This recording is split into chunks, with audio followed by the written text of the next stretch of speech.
saya Debili, NIM 203020502027. Saya akan memaparkan tentang materi bab 2, penulisan kata. Yang pertama, kata dasar. Kata dasar ditulis sebagai satu kesatuan, misalnya kantor pajak penuh sesak, saya pergi ke sekolah, buku itu sangat tebal. Yang kedua, kata berimbuhan. Imbuhan atau awalan, sisipan, akhiran, serta gabungan awalan dan akhiran ditulis serangkai dengan bentuk dasarnya, misalnya seperti berikut. Yang selanjutnya, bentuk terikat ditulis serangkai dengan kata yang mengikutinya, misalnya seperti gambar berikut.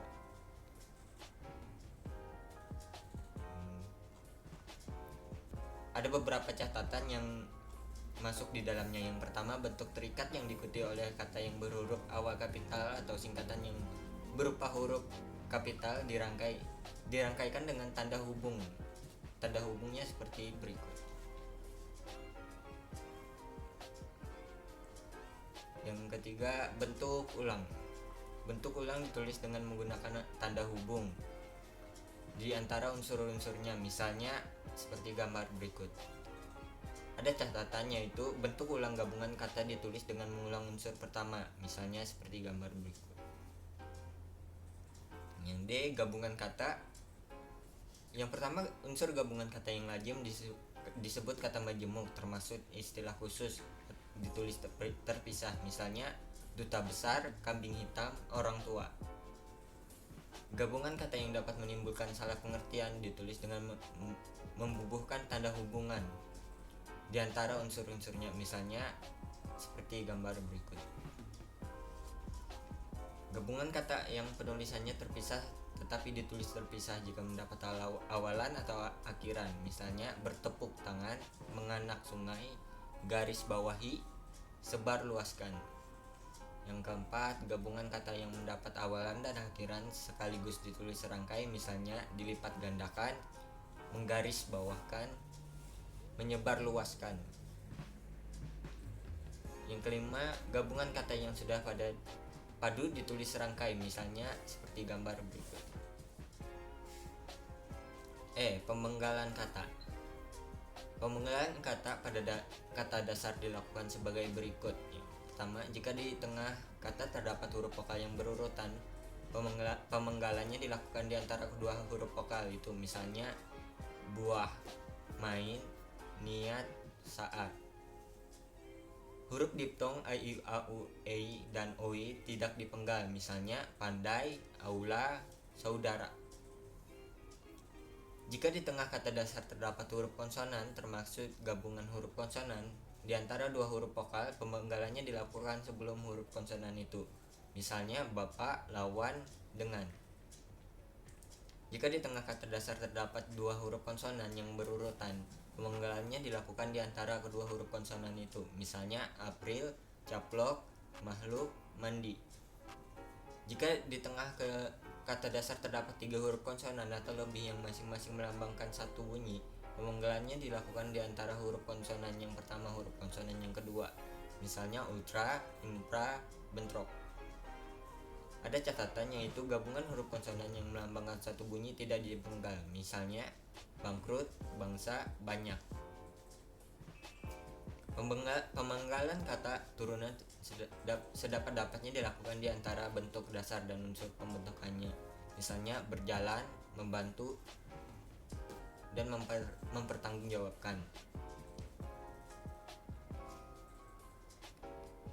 Yang ketiga, jika sebuah kata terdiri atas dua unsur atau lebih dan salah satu unsurnya itu dapat bergabung dengan unsur lain, pemenggalannya dilakukan di antara unsur-unsur itu.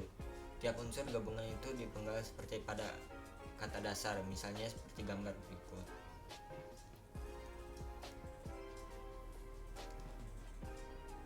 Kata depan. Kata depan seperti di, ke, dan dari ditulis terpisah dari kata yang mengikutinya. Misalnya, di mana dia sekarang? Kain itu disimpan di dalam lemari. Dia ikut terjun ke tengah kancah perjuangan. G. Partikel. Partikel lah, kah, dan tah ditulis serangkai dengan kata yang mendahulunya. Misalnya, bacalah, buku itu baik-baik, apakah yang tersirat dalam surat itu, siapakah gerangan dia. Yang kedua, partikel pun ditulis terpisah dari kata yang mendahuluinya. Misalnya, apapun permasalahan yang muncul, dia dapat mengatasinya dengan bijaksana. Ada catatannya, yaitu partikel pun yang merupakan unsur kata penghubung ditulis serangkai. Misalnya, meskipun sibuk, dia dapat menyelesaikan tugas tepat pada waktunya. Singkatan dan akronim. Singkatan nama orang, gelar, sapaan, jabatan, atau pangkat diikuti dengan tanda titik pada setiap unsur singkatan itu. Misalnya seperti gambar berikut.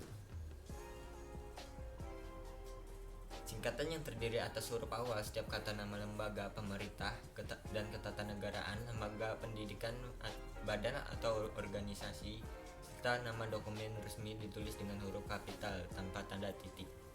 Misalnya seperti gambar berikut. Singkatan yang terdiri atas 3 huruf atau lebih diikuti dengan tanda titik. Misalnya seperti gambar berikut. Singkatan yang terdiri atas 2 huruf yang lazim dipakai dalam surat menyurat, masing-masing diikuti oleh tanda titik. Misalnya seperti gambar berikut. Lambang kimia, singkatan satuan ukuran, takaran, timbangan, dan mata uang tidak diikuti tanda titik. Misalnya seperti berikut. Angka dan bilangan. Angka Arab atau angka Romawi lazim dipakai sebagai lambang bilangan atau nomor. Angka Arab seperti gambar berikut. Dan angka Romawi seperti berikut. Bilangan dalam teks yang dapat dinyatakan dengan 1 atau 2 kata ditulis dengan huruf, kecuali jika dipakai secara berurutan seperti dalam perincian. Misalnya mereka menonton drama itu sampai 3 kali. Koleksi perpustakaan itu lebih dari 1 juta buku. Bilangan pada awal kalimat ditulis dengan huruf, misalnya 50 siswa teladan mendapat beasiswa dari pemerintah daerah. 3 pemenang sayembara itu diundang ke Jakarta.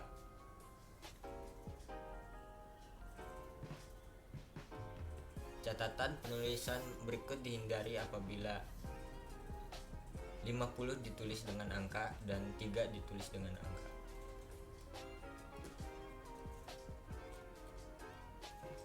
Angka dipakai untuk menyatakan ukuran panjang, berat, luas, isi, dan waktu serta atau nilai uang. Misalnya 0,5 cm, 5 kg, 4 hektar. J. Kata ganti ku, kau, ku, mu, dan nya. Kata ganti ku dan kau ditulis serangkai dengan kata yang mengikutinya, sedangkan ku, mu, dan nya ditulis serangkai dengan kata yang mendahulunya. Misalnya seperti gambar berikut. Kata sandang, si, dan sang. Kata si dan sang ditulis terpisah dari kata yang mengikutinya, misalnya seperti gambar berikut.